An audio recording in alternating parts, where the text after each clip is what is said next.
আমরা বানাবো টমেটো চাটনি। প্রথমে অয়েল দেওয়া হয়েছে, তারপরে মাস্টার শিট, তারপরে একটু মেথি, গরম হওয়ার পরে দেওয়া হয়েছে গার্লিক 1 থেকে 1.5 কেজির মতো, তারপরে 3 কেজি পিনাট।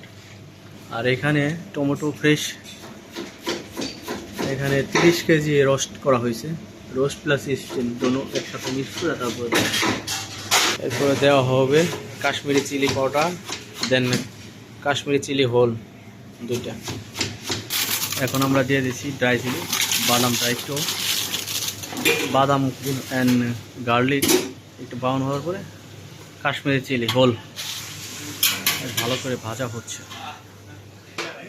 এই যে টমেটো রোস্ট করা হয়েছে, দারুণ সুন্দর একটা ব্রাউন কালার হয়ে গেছে। বাদাম, দেন রসুন অ্যান্ড মরিচ শুকনো। Now pour in the mix.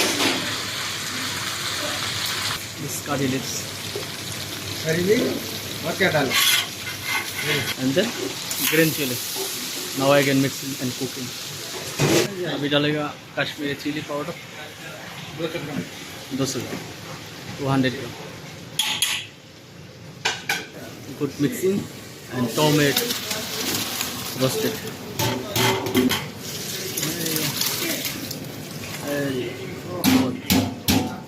Red chili color,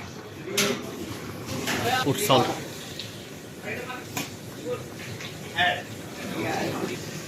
তো ভালো করে মিক্স করার পর এখন আধা ঘন্টার মতো কুকিং করা হবে জাস্ট, তারপরে ব্লান্ডার। ওকে, এই সেই টমেটো চাটনি হয়ে গেল। ওয়াও, দোসার সাথে টমেটো চাটনি, ওয়াও, ভেরি নাইস।